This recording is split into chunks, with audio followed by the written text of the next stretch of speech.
5월은 가정의 달입니다.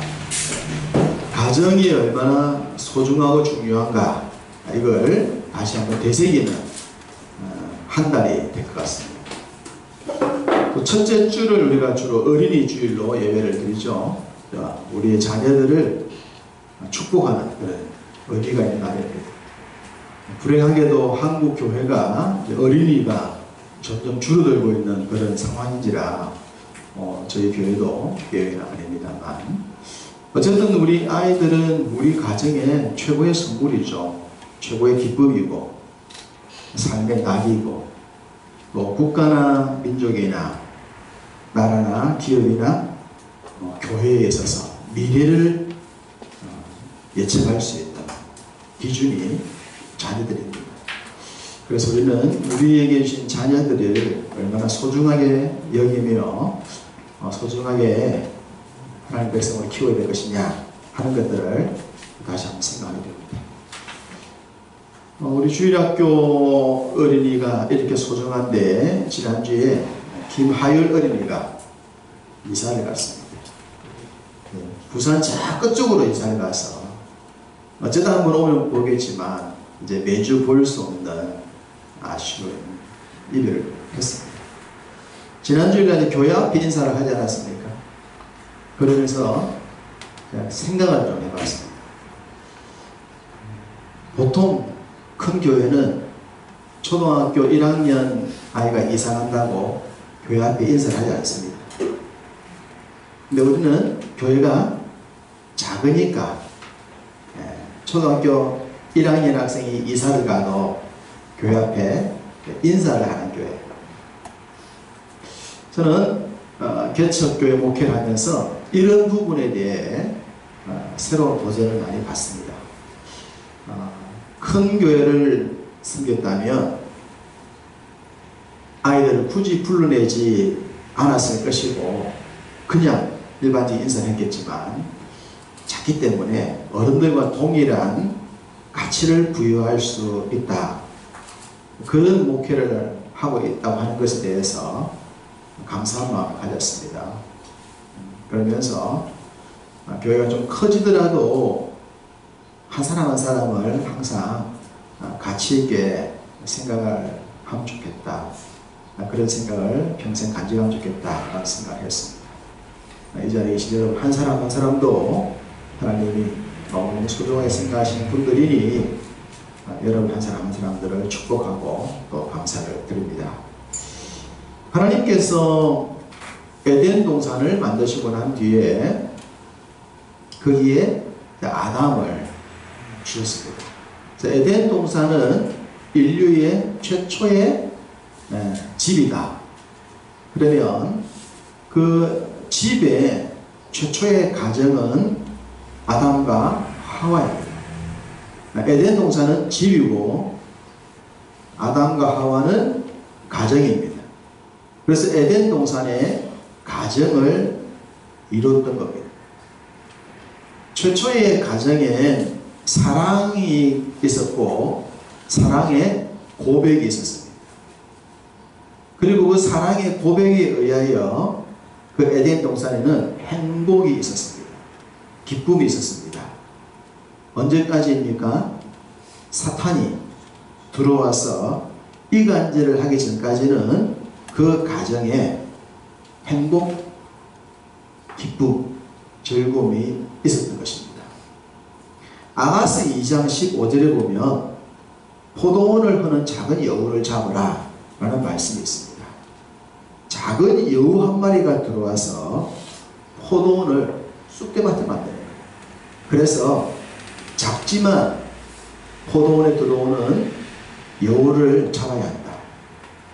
작은 여우는 가정을 허무는 존재입니다. 우리의 가정을 허무는 작은 여우들이 있을 수 있으니 그 여우들을 발본 수색해서 들어오지 못하도록, 그래서 가정이 아름답게 지켜지도록 해야 됩니다. 하나님이 주신 가정은 지켜야 하는 겁니다.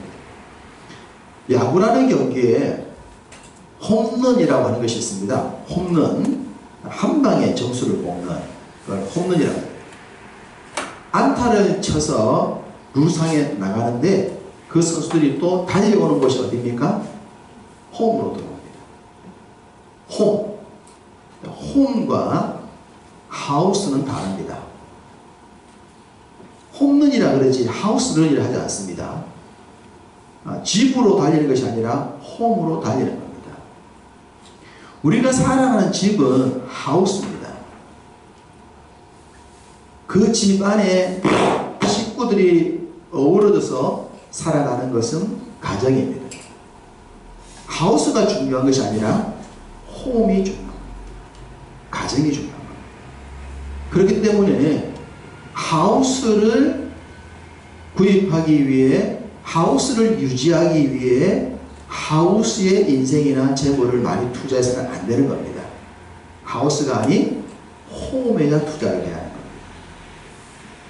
하우스는 천만 개도 괜찮아요. 그러나 그 가운데 홈이 건강해야 됩니다. 홈이 행복해야 돼요. 가정이 행복해야 돼요. 웃음소리 나는. 저희 어머니가 제가 어릴 때 늘 하셨던 얘기가 있어요. 지금은 없습니다만 제가 어릴 때 영도다리 밑에는 끄죽으로 가만히로 덮어서 거지들이 많이 있었습니다. 지날 때 보면 어머니가 보여주시면서 잡혀가니까 조심하라 그런 얘기를 하시더라고요. 어느 부자가 다리를 지나는데 이 부자예요.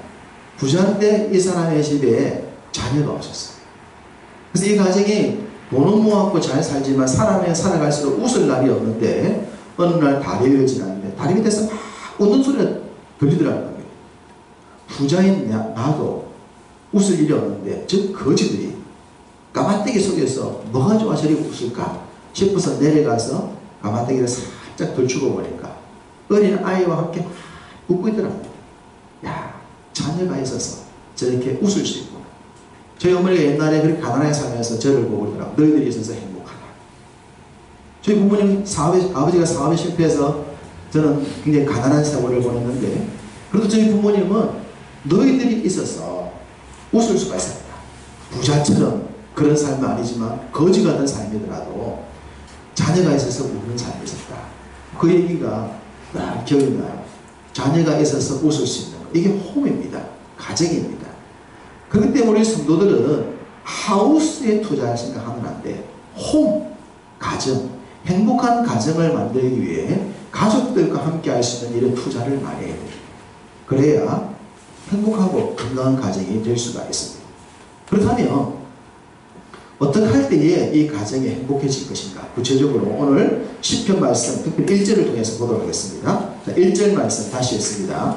보라, 형제가 연합하여 동거함이 어찌 그리 선하고 아름다운고. 연합과 동거가 나옵니다. 연합과 동거, 이것이 선하고 아름답다. 연합, 하나가 되는 걸 말합니다.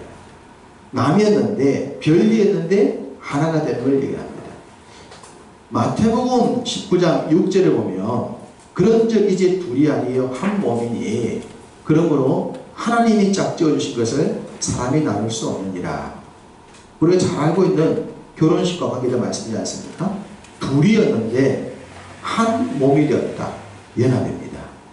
연합되어지면 나누지 못합니다. 왜? 하나님이 짝지어졌기 때문에, 하나님이 한 몸이 되게 했기 때문에 더 이상 나눌 수가 없는 거예요. 그게 바로 연합의 아름다움입니다. 연합의 출발점은 하나님께 있습니다. 하나님이 연합시켜줬다고 하는 생각을 가지고 있어야 거기에서 선하고 아름다움을 볼 수가 있어요. 바울 선생님도 그런 얘기를 했습니다. 우리가 잘 알고 있는 내용이죠. 로마서 8장 28절에 우리가 알거니와 하나님을 사랑하는 자 곧 그의 뜻대로 부르심을 입은 자들에게는 모든 것이 합력하여 선을 이루느니라. 모든 것이 합력하여 선을 이룬다. 합력, 연합, 합력, 함께 모으는 겁니다. 하나 되게 만드는 겁니다. 분명 하나가 아니었는데 하나 될 수 있는 조건들이 있죠. 하나님께서 둘이를 하나 되게 하신 것이나 하나님을 사랑하는 자들을 통해서 하나님이 합력하여 선을 이루게 만드신다. 이런 내용들입니다. 그러니 하나님에 의해서 연합과 동거가 가능하고 하나님의 원리에 따를 때 거기에는 선하고 아름다운 기쁜 것들이 나오게 됩니다. 바울이 고린도전서 16장 16절에서 함께 일하고 함께 수고한 자들에게 순종하라 그렇게 얘기를 했습니다. 함께 일하고 함께 수고하는 자, 이게 연합과 똑같은 단어입니다. 합력, 연합. 합력하도록 합니다. 연합하게 해야 됩니다. 그런데 이런 성경 말씀에 이제 연합과 합력에 대한 말씀이 있는데, 연합이 되고 합력이 되려면 어떻게 되느냐? 누군가가 연합을 시키는 일들에 수고를 해야 돼요. 둘 이상이 하나가 되기 때문에, 둘 이상이 하나가 되기 위해서는 누군가가 수고를 해야지만 하나가 될 수 있습니다. 그 둘 이상 누군가를 말할 때는 소위 힘이 있는 자와 힘이 없는 자, 가진 자와 갖지 않은 자, 이 원리에 의하여 누가 수고를 해야 하는가, 누가 희생을 해야 되는가? 가진 자입니다. 가정으로 말한다면 아무래도 남편이, 아버지가 그 집에 힘 있는 자 아닙니까? 그렇다면 그 아버지가 중요한 겁니다. 부모와 자식으로 따진다면 자녀들이 장성하기 전까지는 부모가 힘이 있잖아요. 그럼 부모가 중요한 거예요. 배우자 관계에 있어서 힘 있는 자, 부모와 자식 관계에서 힘이 있는 자가 굉장히 중요한데, 이 중요한 원리에 따라서 그가 수고하고 그가 자기를 양보할 때에 하나가 될 수 있는 거예요. 힘이 있는 자가, 가진 자가 더 수고해 줘야 되고 더 애를 써줘야 됩니다. 이 원리를 잊어버리면 안 됩니다. 하나님이, 전능하신 하나님이 우리에게 당신의 모든 것들을 마치 빚진 자처럼 희생해 주신 것처럼 우리 중에 있는 자의 수고가 선행되어져야 연합이 나오고 합력이 나올 수가 있습니다. 여러분, 동네 놀이터에 가면 시소라는 게 있지 않습니까? 시소. 타는 거 있죠? 어릴 때 애들하고 시소 타러 많이 가셨죠? 자, 여러분들이 어린 아이와 함께 시소를 타러 갔는데 같이 탈 수 있습니까? 없습니까? 몸무게 차이 많이 나잖아요. 그런데 타 보셨어요? 못 타보셨어요?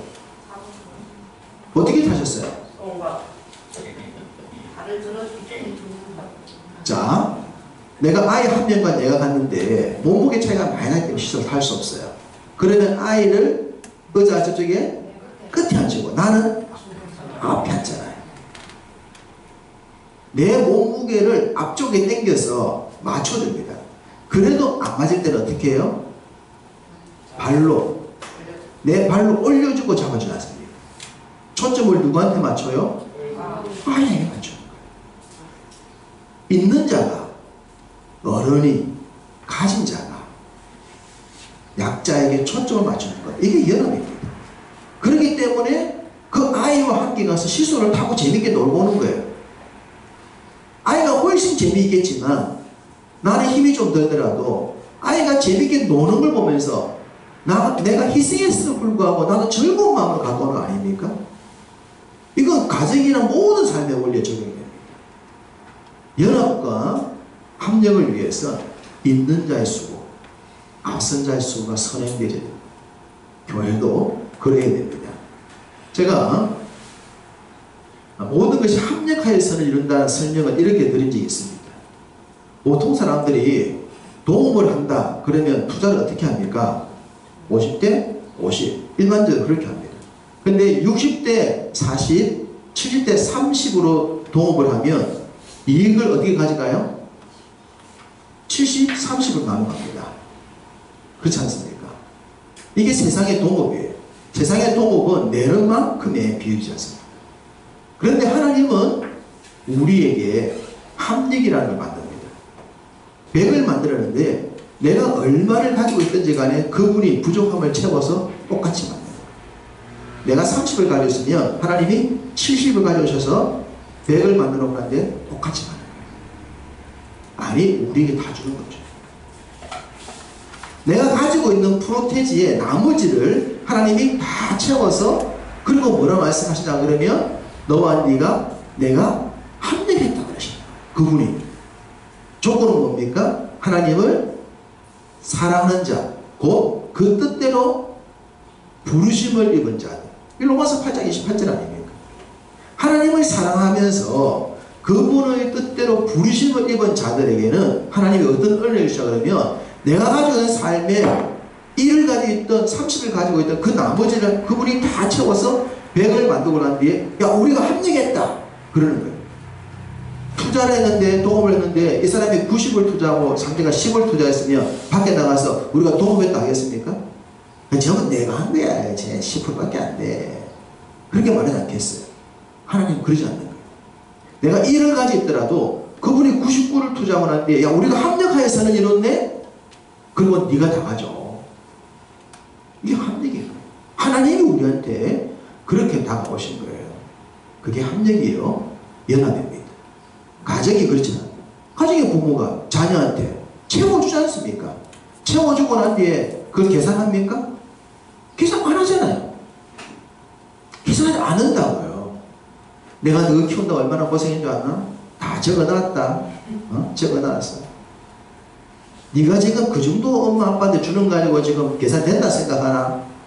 농담으로는 주고받지만 진짜 그러지 않습니다. 뭐 이랬으면 아이 됐어 하지마. 아빠가 할게 엄마 할게. 우리가 없어서 못할 뿐이지. 그게 똑같은 원리지 않습니까? 합력과 연합은 있는 자가 없는 자에게, 강자가 약자에게 맞춰서 함께했다. 그리고 영광을 독차지하지 않는 겁니다. 가정은 그럴 때 그 가정이 행복해지는 거예요. 건강해지는 거예요. 자녀가 없었던 엘가나와 한나 가정에 한나가 열심히 기도했더니 아이가 한 명 생겼습니다. 누굽니까? 사무엘이 생겼지 않습니까?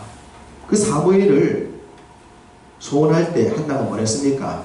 아이를 주시면 하나님의 사람으로 키울게요. 그렇게 해서 열심히 기도했더니 하나님이 시대의 영웅 사무엘을 선물로 주셨어요. 그 사무엘을 이제 나가서 집에서 딱 키워서 이제 젖을 뗄 때가 되었는데 그 당시 제사장이 엘리 제사장. 그 엘리 제사장에 있는 아이들이 어떤 사람들이 있습니까? 엘리 제사장은 영성이 없는 사람이었고 엘리 제사장의 아들들은 변망덕한 사람들이었습니다. 가정이 엉망진창이었어요. 바로 그 엘리 집에 내 아이를 보내야 될 상황이 된 겁니다. 저절될 때가 되어서 이제 아이를 그 집에 보내야 되는데 보내려고 하다 보니까 엘리는 영성도 없어. 엘리의 아들들은 아주 나쁜 놈들이라. 그러면 이 어렵게 얻은 아이를 거기에 보내야 되겠어요? 홈스쿨링 해야 되겠어요? 여러분 같으면 어떻게 하겠어요? 홈스쿨링 하겠어요? 보내겠어요? 어떻게 보냅니까? 못 보내잖아요. 그런데 한나는 보냅니다. 왜요? 왜 보냈을까요? 일단 약속을 지키는 거죠. 하나님께 드리겠다 했기 때문에 드리는 겁니다. 약속을 지키는 거예요. 또 중요한 원리는 한나는 비록 엘리나 그의 가족들이 그들의 개인적인 영성은 안 좋아도 이게 왜 이러죠? 개인적인 영성은 안 좋아도 그들이 하나님께 예배하는 자와 하나님의 율법을 가지고 있다. 그것은 믿었습니다. 그리고 나에게 아이를 낳을 수 없는 나에게 자녀를 준 전능하신 하나님이 바로 그 성막에 있는 것의 주인이라고 하는 게 됐어요. 그곳을 지키는 엘리가 주인이 아니라 비록 그 성막을 지키는 엘리는 영성이 없다 하더라도 그 성막의 원주인 나의 닫힌 태를 열어서 아이를 준 그 하나님이 그 성막에 계심을 믿었기 때문에 그 하나님을 믿고 아이를 맡긴 거예요. 그러면서 또 중요한 것은 이 하나가 주기적으로 아이를 돌아본다. 주기적으로 돌아본다. 아이가 잘 자라고 있는지. 자, 우리가 우리의 자녀를 키우는 원리는 이렇습니다. 하나님을 얼마나 신뢰하느냐. 이것이 첫 출발점입니다. 세상은 문제가 많고 우리의 가정은 경제가 부족하고 여러 가지 문제가 많잖아요.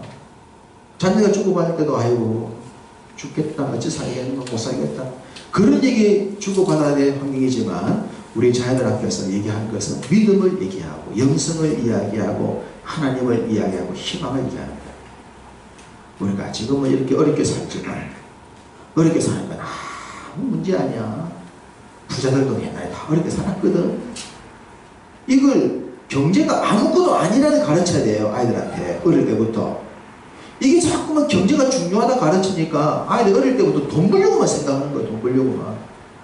하나님 잘생길 생각하지 아니하고 어떻게 하면 돈을 많이 벌어서 나도 좀 이런 부모님 얘기 안 하고 살 수 있을까? 초점이 딴 데 가는 거예요. 부모가 없이 살아도 아이들한테 없이 사는 티 안 내면서 건강하게 키워야 돼요. 하나님, 그분이 우리 생명 주신 그분이 계신데 걱정할 필요 없다고. 가난하게 사는 것은 전혀 문제되지 않는다고. 가난한 건 부끄러운 게 아니라. 그래야 우리 아이들이 커서 가난하게 살아도 자존감 가지고 사는 거예요. 가난하게 사는 건 부끄러운 게 아니에요. 정정당당하게 가난하게 사는 줄 알도록 가르쳐야 돼요. 그 자존감이 있는 사람 아닙니까? 돌아보는 거죠. 계속 돌아보는 거예요. 우리 아이를 왜? 부모가 돌아봐야 돼. 힘이 있을 때는 계속 돌아봐야 하기 때문에. 아이가 자립하기 전까지는 계속 돌아보는 거예요.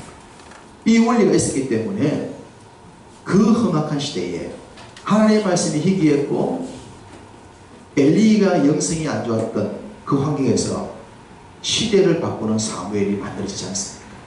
환경은 엉망이었어요. 그런데 그 부모가 하나님을 믿고 교회를 믿고 교회 목사님을 믿은 게 아니라 목사님 말씀을 믿고 오래 갑니다. 사람은 다 문제가 있잖아요. 목사라는 존재도 문제가 있죠. 근데 목사가 전하는 말씀에는 문제가 없단 말이에요. 그러니까 전하는 사람을 보지 말고 나오는 말씀을 봐야 되는데 우리는 사람부터 보는 거예요. 그러니까 하나님을 못 만나는 거죠. 하나님을 만나도 돼요. 사무엘은 그렇게 세상을 바꿉니다. 오늘날 우리 사회는 어떻습니까? 우리 사회는 개천에서 용인할 수 없는 그런 우리 구조가 되고 있습니다.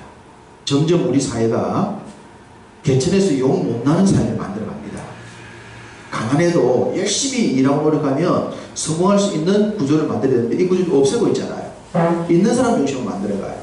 그래서 이제 있는 집 아이가 공부도 더 잘하고 있는 집 아이가 성품도 착하고 있는 집 아이가 출세도 빠르고 이런 세상으로 점점 가고 있습니다. 불행한 시대입니다. 불행한 시대입니다. 또 절대적인 가치 기준이 지금 없어요. 자, 우리가 지금 뭐 차별금지법 이거 자꾸만 이제 나올 텐데 아마 다 될 겁니다. 다 될 겁니다. 영국에서요 차별금지법 딱 시행되고 난 뒤부터 전도하면 바로 잡혀요. 우리 전도 못합니다. 절대 기준 없습니다. 왜 너그만 지리냐? 못합니다. 왜 상대를 괴롭히냐 이거예요. 전도하지 말라는 거예요 이제는. 이게 지금 세계화되는 추세거든요. 우리나라도 지금 그런 법을 하겠다는 거 아닙니까? 절대 기준 없어요. 전부 상대 기준이에요. 그래서 이단이라는 말 하지 말라는 거예요.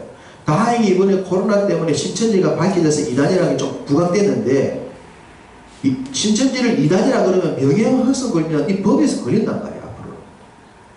그러지 말라는 거예요. 자꾸 세상이.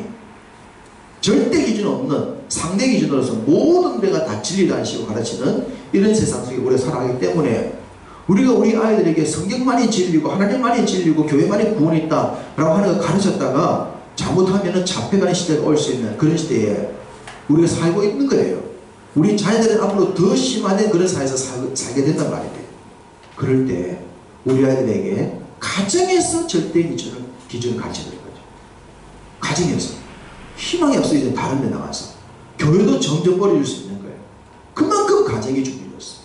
가정에서 부모가 절대 기준을 가져. 절대 가치를 가져. 또 하나, 물질이 만능주의 시대다. 지금 돈만 되면 뭐든 다 하겠다. 이런 시대 아닙니까? 그러니까 돈을 위해서라면 영혼까지 팔아버리겠다는 그런 세태 속에 지금 우리 아이들이 살고 있어요. 그래 학교 가서 뭐 할래? 돈 많이 벌 거야. 돈 많이 직장 들어갈 거야. 저분들 관심이 그런 데 있는 겁니다. 그럴 때 우리 아이들이 영혼을 사랑하고 하나님 나라를 세우고 그런 얘기하고 되면 세상이 미친놈이라 낫겠습니다. 그런 환경에서 지금 우리 아이들이 살아가는데 얼마나 가정이 중요한지 몰라요. 이 가정이 하나님과 연합하는 법을 빨리 가르쳐야 되고, 그리고 그 하나님 안에서 성도가 진정 연합하는 법을 가르쳐 놓아야 세상에 물질 만능주의에 빠지지 아니하고, 있는 자가 성공한다고 하는 이런 잘못된 가치관에 빠지지 않습니다. 있는 자가 다 성공하고 다 행복합니까? 어릴 때부터 최고의 엘리트 교육을 받은 아이가 그 인생에서 다 성공합니까? 그 아이가 엘리트 반열에서 떨어지는 순간 1등만 하다가 2등 했다고 자살한 아이가 우리 사회 아닙니까? 절대치의 행복은 없습니다. 절대치 행복은 하나님께서 원천적으로 말씀을 통해서 우리에게 주신 것이지 물질로 될 수 없도록 만들었어요. 물질로 되겠다는 것은 작은 여우입니다. 사탄입니다. 사탄이 들어와서 우리를 미혹시켜 놓은 거예요. 그 미혹에 우리 성도들이 빠지면 안 된다는 겁니다. 부모가 헷갈리면 안 되는 거예요. 우리 아이들한테 절대 가치를 존중하면서 월급 좀 받아도 괜찮아. 이런 말도 할 줄 알아야 되고 진급 좀 느껴도 괜찮다니까. 그런 자신감 있는 얘기를 부모가 해야 되는데 니 어쩌려고 그러노? 이런 식으로 하면 안 되는 거죠. 니 어쩌려고 그러노 하는 것은 신앙생활 안 할 때 니 어쩌려고 그러노 하나님 앞에서 이걸 겁을 줘야 되는 거지. 경제를 가지고 겁주면 안 돼요. 물질로 겁주면 안 돼요. 진짜 중요한 하나님과의 원리를 놓치면 안 됩니다. 이러한 삶을 살아야 되는 또 하나의 단어가 1절에 동거라는 단어입니다. 동거. 동거는 가정을 함께 사는 의미예요. 함께. 하나가 되었는데 함께 사는 겁니다. 집에 함께 삽니다. 결혼해서 집에 함께 사는 거예요. 우리 영균형제가 결혼해서 한이와 함께 사는 거예요. 동거하는 거예요. 결혼해서 함께 살면서 이제 부딪히면서 살아가는 겁니다. 좋은 점도 있겠지만 또 부딪히는 점도 있고 여러 가지 그러면서 살아가는 거예요. 그게 동거예요. 여호수아가 가나안 땅 정복 전쟁할 때에 파죽지수로 밀고 들어오니까 기브온 사람들이 바짝 겁을 냅니다.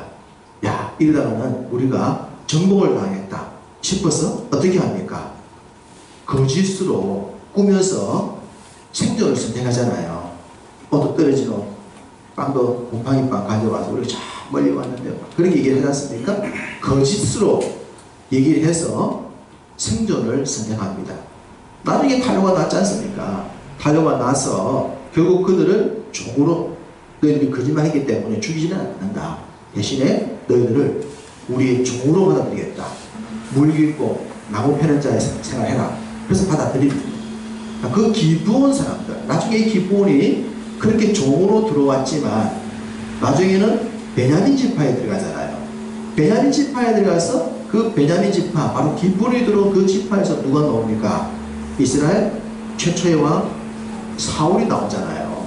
대단한 혈통으로 들어야 되는 게 기브온 사람들이에요. 그걸 사울 왕이 싫어했다고 했죠. 그래서 죄를 지었던 것을 다윗 때에 하나님이 갚았다 하지 않았습니까? 그 기브온 사람이 거짓으로 생존을 선택해서 이스라엘에 들어왔을 때 어쨌든 이스라엘 사람들이 그들을 어떻게 해줍니까? 용서해 줍니다.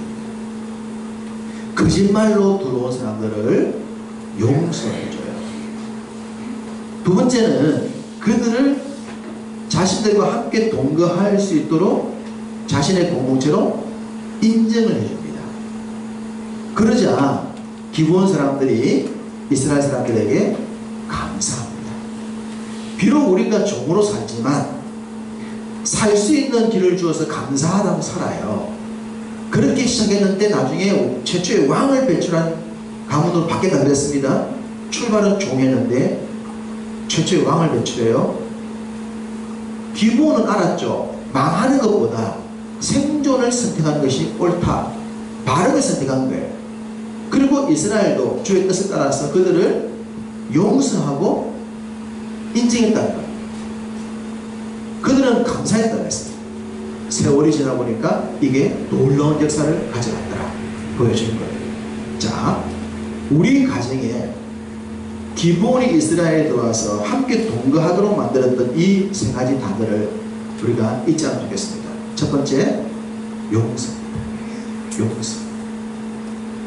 가정에 용서가 있어야 돼요. 근데 여러분, 일반적으로 용서는 누가 용서를 구합니까? 약자가 강자에게 구하는 게 용서예요. 강자가 약자에게 용서를 구하는 것이 아니라 용서하는 거잖아요. 그런데 가정은 강자가 용서하는 것이 아니라 용서를 구해요. 힘 있는 부모가 자녀한테 용서를 구해야 되고, 힘 있는 배우자가 힘없는 배우자에게 용서를 구해야 돼요. 우리가 가정을 이루면서 내가 힘이 있다는 이유 때문에 얼마나 우리의 힘없는 배우자나 자녀들에게 막대죠. 힘이 있다는 이유 때문에 내가 큰 소리 치면 힘없는 자녀들이 찍소리 못한다는 걸 알고 내 기분에 따라서 큰 소리 치려고 화를 내려고 기준 없이 사람을 대한 경우 얼마나 많습니까? 평생 씻을 수 없는 가슴에 상처를 안고 살아가도록 만든 일이 얼마나 많습니까? 아이가 잘못했을 때는 매를 들어서 잘못하면서 잘못해야 되는데 내가 기분 좋다는 이유 때문에 잘못했을 때 용서해주고, 아이가 잘못이 없는데 내가 기분 나쁘다는 이유 때문에 아이를 야단쳤던 그 모든 것들에 대해서 용서를 구해야 합니다. 누가? 힘 있는 자. 세월이 지나 부모가 힘이 없고 자녀가 힘이 세지면 자녀들이 부모님에게 용서를 구하는 삶을 살아야 돼요. 항상 힘 있는 자가 힘 없는 자에게 용서를 구하는 마음을 갖는다면 가정은 절대 어긋나지 않습니다. 행복이죠. 두 번째 단어가 뭡니까? 인정입니다. 인정해야 됩니다. 있는 그대로 인정해야 됩니다. 근데 우리는 언제 인정하려고 그럽니까? 내 마음에 들 때, 잘할 때, 그때 인정하려고 그래요. 내 마음에 안 들고 내 기준에 어긋나면 인정을 하지 않으려고 그럽니다. 자녀들의 삶이 내 기준에 맞출 수 없잖아요. 자녀의 삶은 자녀의 삶에 초점을 맞춰서 그 아이의 삶으로 우리가 맞춰야 되는데 자꾸만 내 삶으로 빨아당기는 거예요. 나한테 맞추기 위해서, 내 기준에 맞추기 위해서. 있는 그대로 인정하자. 내가 원하는 기준에 맞지 않았을 때도 자존감 잃지 않도록 인정해 주자. 인정해야 됩니다.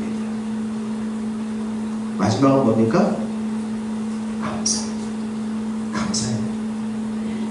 종으로 살게 해준 것도 감사해요. 종으로 살게 해준 거예요. 기분 나빠 죽겠네. 뭐 일하려고 여기 왔나? 종살이하려고 여기 왔나? 그러면 죽는 거예요. 종으로 왔더라.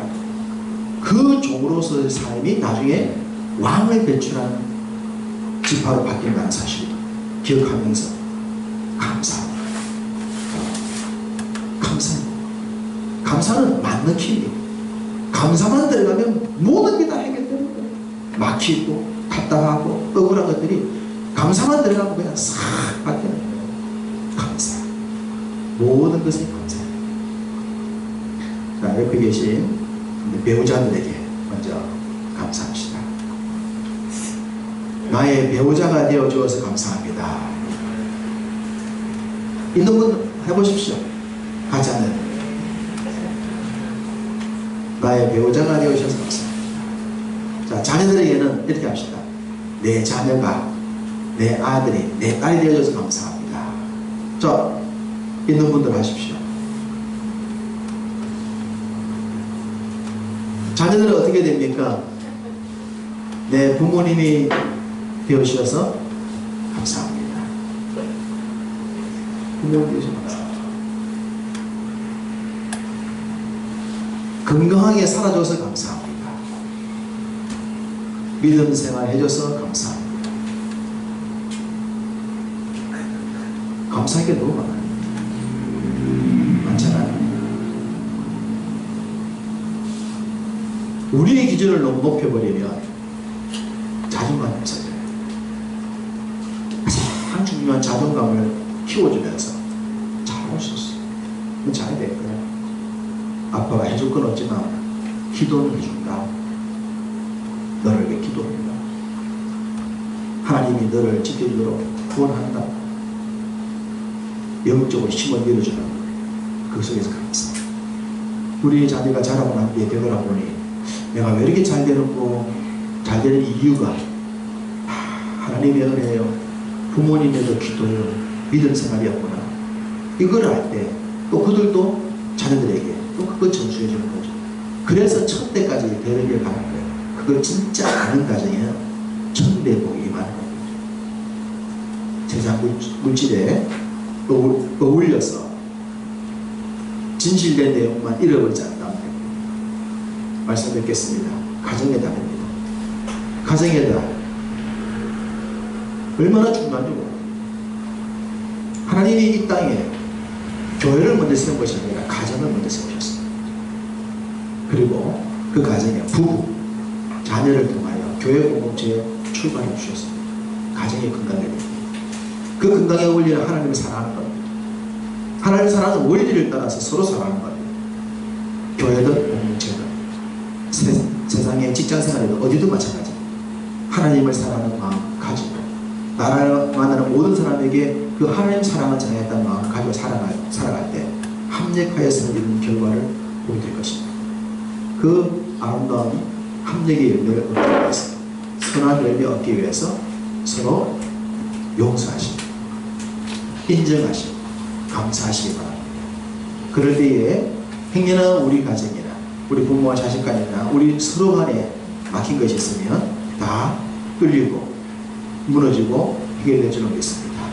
그래서 여러분 가정 더 행복하시고 우리 교회 더 건강하게 만들고 이 세상을 건강하게 만들어갈 수 있는 그런 삶을 살아가시기를 주님의 이름으로 축복합니다.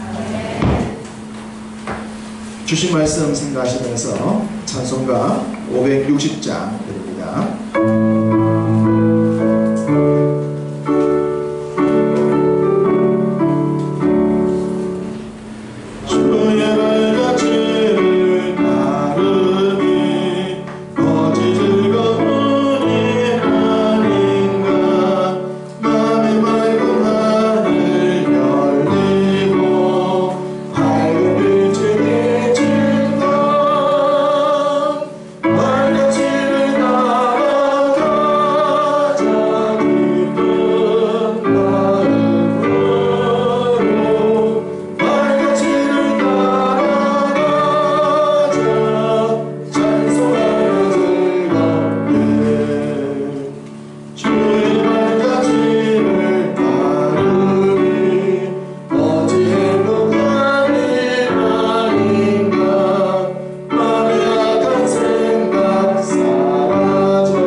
생각하면서 기도를 드리겠습니다.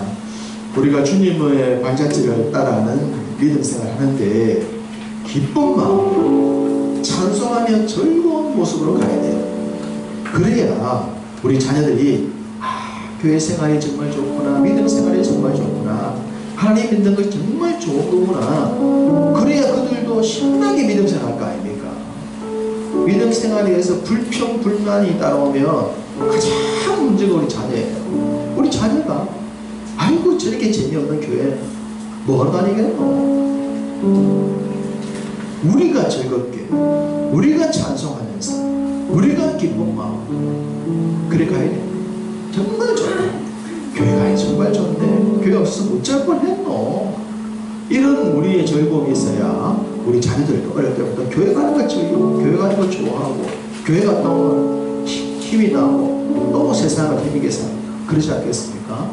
지금도 마찬가지예요. 지금도 하나님 이런 즐거움으로 우리와 여러분의 자녀들을 위해 기도해 주시고, 우리 교회도 그렇게 주님을 따라가는 건강한 믿음 생활의 가정 되기도 하다고 주님의 말씀 생각하면서 기도하겠습니다. 살아계신 아버지 하나님, 주님이 원하시는 자녀들의 건강한 모습, 행복한 모습, 아름다운 모습 말씀이 입각하여서 함께 해주시옵소서.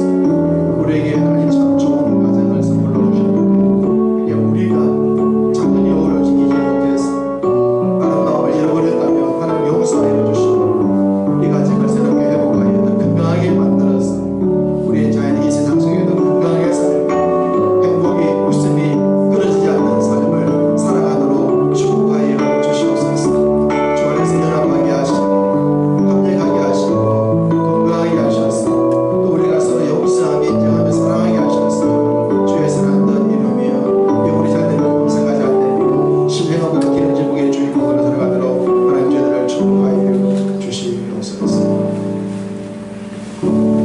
살아계신 하나님 아버지, 주님의 은혜가 우리에게 임재하여 주님과 함께 연합하며 동거하며 합력할 수 있는 은총을 주신 것을 감사합니다. 또한 우리가 사랑하는 성도들과 함께 연합하고 합력하여 동거할 수 있는 은혜 주신 것도 감사합니다. 우리의 가정에도 우리 자녀들과 함께 연합하며 합력하여 동거할 수 있는 은혜 주신 것도 감사합니다. 주님, 그런 복들을 평생 잘 간직하며 누리며 살아가게 해 주옵소서. 더 건강한 가정, 더 건강한 믿음 생활을 하기 위해서 우리가 서로 간에 막힌 것이 있으면 용서하며 상대를 인정하며 감사하며 살게 해 주옵소서. 막힌 담들 무너지게 하시고 아픈 상처들 사라지게 하시고 그 아픈 자리에 하나님께서 채워주시는 행복이 가득가득하여 소망을 가지고 살아가게 하시고 기대를 가지고 새로운 가정 만들며 자녀를 양육하며 우리와 함께 동일하게 행복한 가정을 천대까지 만들어가는 우리 모든 성도의 가정이 되어지게 해 주옵소서. 지금은 여러모로 부족함이 있다 하더라도 주님, 그 부족함을 위해 우리가 주 앞에 기도합니다. 우리가 부모로서 잘못했으면 우리의 허물을 용서해 주옵소서. 우리가 우리의 가정과 우리 자녀를 위해서 기도하는 시간이 부족했거나 우리의 자녀를 돌아보는 일에 있어서 기준이 없었거나 영적이지 않았거나 인간적인 것들을 주님 용서를 구합니다. 주님이 그런 모든 허물을 용서하여 주시고 주님이 우리 자녀를 찾아가 주셔서 그들의 마음속에 있는 상처를 다 씻어주시기를 원합니다. 쓴뿌리를 제거하여 주시고 기쁨으로 채워지도록 채우셔서 우리 자녀의 삶과 손주들의 삶으로는 더 귀하고 아름다운 것들이 이어져 갈 수 있도록 축복하시고 우리와 우리 자녀들이 또 더욱 하나가 되고 연합하고 합력하여 동거할 수 있는 은혜를 주시고 하나님을 사랑하고 그 뜻대로 이루어질 수 있는 믿음으로 하나님 은혜로 돈독히 회복되어져 갈 수 있도록 축복해 주옵소서. 주님, 이 문제 많은 세상, 물질 만능주의 세상을 살아가는 일들에 참으로 많이 힘이 듭니다. 우리의 자녀들이 앞으로 이 세상을 어떻게 살아가야 될지 염려가 됩니다. 그렇지만 영혼이 잘된 처럼 범사가 잘되게 하는 주의 원리를 잃어버리지 않게 하시고 하늘의 신령한 복과 땅의 기름진 복을 추가해 주신다는 사실을 기억하면서 영혼이 잘됨처럼 주 앞에 영적인 복을 받아서 물질의 삶도 승리하도록 저희를 축복해 주옵소서. 이 시간 주 앞에 구별된 예물을 드렸으니 주님이 기쁘게 받으시고 드린 손길들 기억하셔서 그 손길이 온전해지게 하시고 그 손길이 뿌리는 대로 많은 것들을 거둘 수 있도록 물질의 복도 하나님 더하여 주옵소서. 코로나 사태 잘 이기게 하시는 감사드리오며 온전히 이길 수 있도록 도와주시고 우리 남은 날들이 주님의 은혜 가운데 어떤 일을 만나든지 간에 승리하며 살도록 축복하여 주옵소서. 감사와 찬양을 살아계신 하나님께 올려드렸고 우리 구주 예수님의 이름으로 기도하옵나이다. 아멘. 주 예수 그리스도의 은혜와 하나님 우리 아버지의 사랑과 성령의 교통하심이 하나님께서 말씀하신 가정의 원리를 따라 연합하며 합력하며 동거하고 사랑하고 인정하며 감사하며 살므로 주님이 원하시는 행복한 가정, 행복한 자녀, 행복한 삶을 이 세상 가운데 살아가는 모든 주의 백성들 머리 위에 이제로부터 영원토록 함께 있을지어다. 아멘.